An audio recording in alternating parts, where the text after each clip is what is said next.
Հարգելի գործընկերներ, այսօր ես ուզում եմ միասին քննարկենք միգուցե մեր երկրի, մեր ժողովրդի համար ամենակարևոր հարցերից մեկը։ Միշտ մենք վերջին տարիներին, այսինքն մեր ժողովուրդը անհանգստանում է արտաքին վտանգներից և դրա առիթը այս իշխանությունը տվել է։ Մենք բոլորս հիշում ենք իրենց սխալ վարած քաղաքականության հաշվին ինչքան երիտասարդներ զոհվեցին,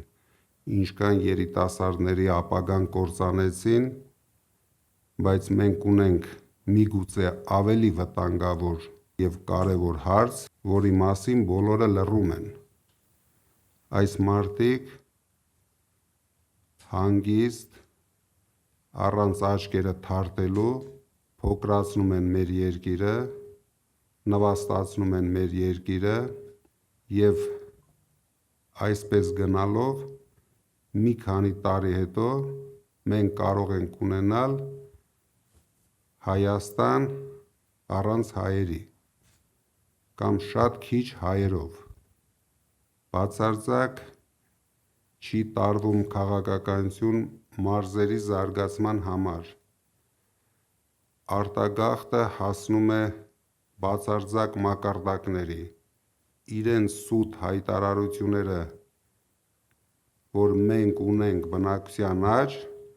մենք այսօր մեր հանրությանը կներկայացնենք, որ ամբողջությամբ հակառակ պատկերն է։ Ներքին քաղաքականությունը կարելի է բնութագրել, հասցրել են զրոյի։ Ամեն օր գոռգոռում ու ղժղժում են ասֆալտից, բայց այդ ասֆալտը ինձ թվում է մի քանի տարի հետո միայն պետք է գալու իրեն հեծանիվ քշելու համար, որովհետև եթե գյուղերում ասֆալտ են անում, իսկ այդ գյուղերում մարդ չի ապրելու, կամ դպրոց են սարքում, այդ գյուղերում մարդ չի ապրելու, դրա համար պետք չէ ունենալ մեծ խելք։ Նրանք դրանով մոլորեցնում են մեր ժողովրդին և անում են իրենց սև գործը։ Բոլոր մեր սահմանամերձ գյուղերը այսօր վտանգի տակ են։ Կարելի է ասել Արցախին համարժեք հայաթափել են սահմանամերձ գյուղերը։ Դրա համար մենք այս հարցերը համարում ենք շատ կարևոր ներկայացնելու համար։ Ամուսնալուծությունները հասցրել են բացարձակ մակարդակի, որովհետև երիտասարդները աշխատանք չունենալով իրենց նվիրում են տարբեր անհարկի քայլերի և պրոբլեմ են սարքում իրենց ընտանիքների համար։ Ծնելիությունը նվազում է,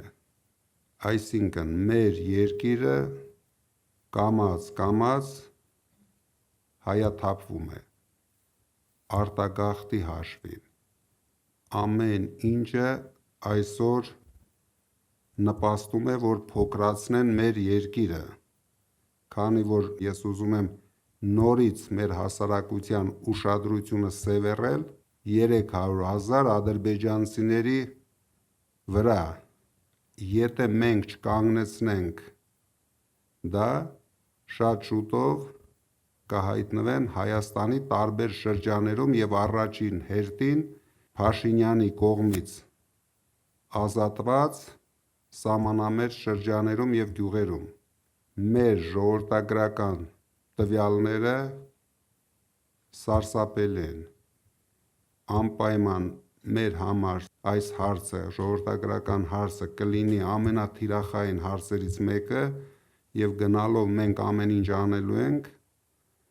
երիտասարդ ընտանիքների համար, որպեսզի նրանք կարողանան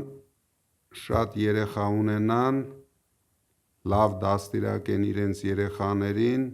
լավ ապագա ստեղծեն իրենց երեխաների համար։ Ես կուզենայի, որ հիմա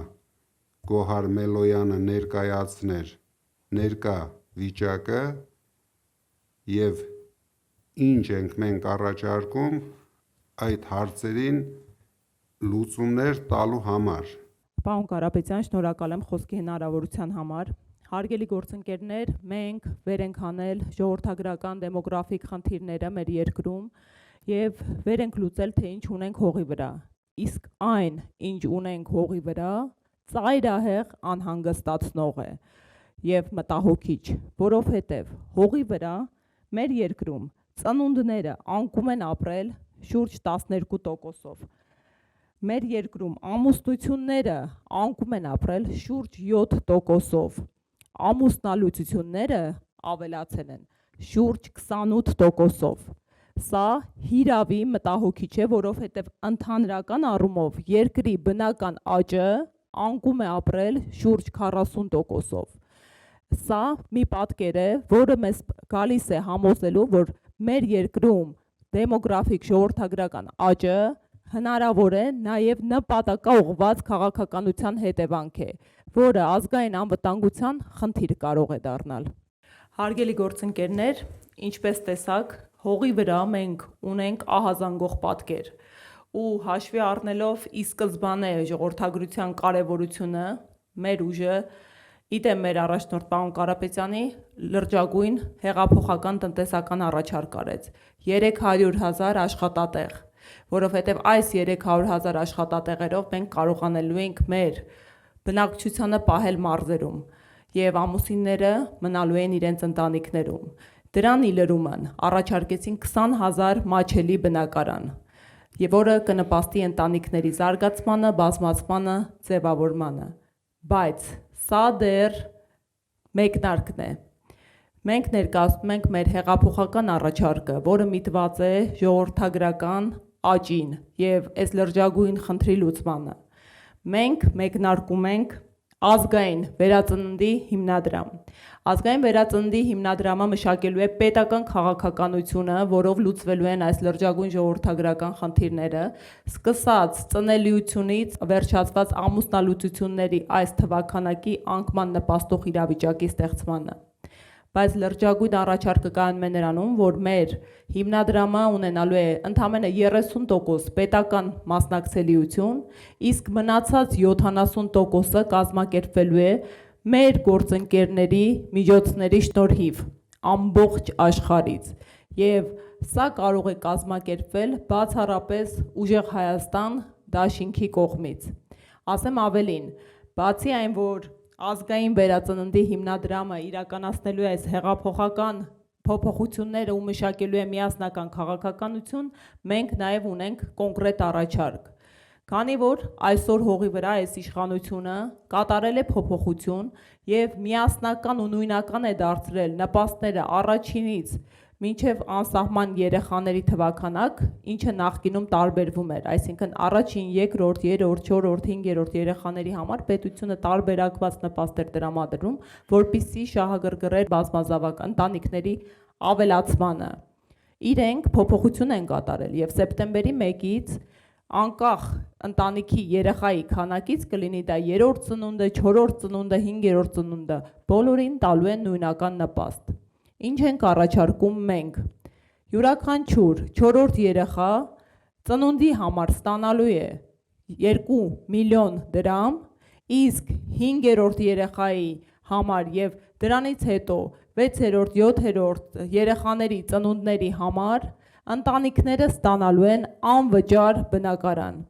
Սա հիրավի այնպիսի առաջարկների փաթեթ է, որը հնարավորություն կունենանք իրականացնելու բացառապես մեր առաջնորդի միջազգային բացառիկ կապերի շնորհիվ եւ արդեն կա տեսլական, թե որ ներդրումային կազմակերպությունները ինչ չափաբաժիններով են մասնակցություն ունենալու այս գործընթացին։ Շնորհակալ եմ։ Շնորհակալություն։ Մենք տեսանք ինչքան մտահոգիչ է այսօր Հայաստանի հայ ժողովրդի վիճակը, ինչը դեռ մեր ժողովրդի մոտ 25%-ը չի հասկանում, դրա համար մենք ամեն ինչ անելու ենք, որ այս նախընտրական փուլում կարողանանք մեր ժողովրդին ներկայացնել Հայաստանում եղած իրական վիճակը։ Ես կասկած ունեմ, որ Փաշինյանը այսօր իրականացնում է Ալիևի երազանքը, տեղ է բացում ադրբեջանցիների համար, մենք ասում ենք 300,000, բայց ես արդեն կասկած ունեմ նույնիսկ 500,000, դրա թիվը հետագայում հաշվելը անհնար է լինելու մեզ համար, և Ալիևի արևմտյան Ադրբեջանի գաղափարը հաջորդ 5 տարիներում իրականացնելու է։ Դրա համար ես կոչ եմ անում մեր ժողովրդին ավելի ուշադիր նայեն մեր ներքին խնդիրներին, չխաբնվեն միայն խաղաղություն բառերով, որովհետև խաղաղություն բառը Փաշինյանի հետ ոչ մի կապ չունի։ Հայաստանում թե պատերազմները, թե մահացությունները բերում է միայն Փաշինյանը և իր կառավարությունը, բերել է և բերում է։ Դրա համար մեկ օր շուտ ազատվելով այս իշխանությունից, մենք կարող ենք կերտել ձեզ հետ միասին ուժեղ Հայաստան։ Ես հաջորդ նիստին կներկայացնեմ մեր ամենամասշտաբային ծրագրերը, որոնք կապահովեն մեր պետության թե խաղաղությունը, թե արժանապատիվ կյանքը, թե բարեկեցությունը։ Շնորհակալություն։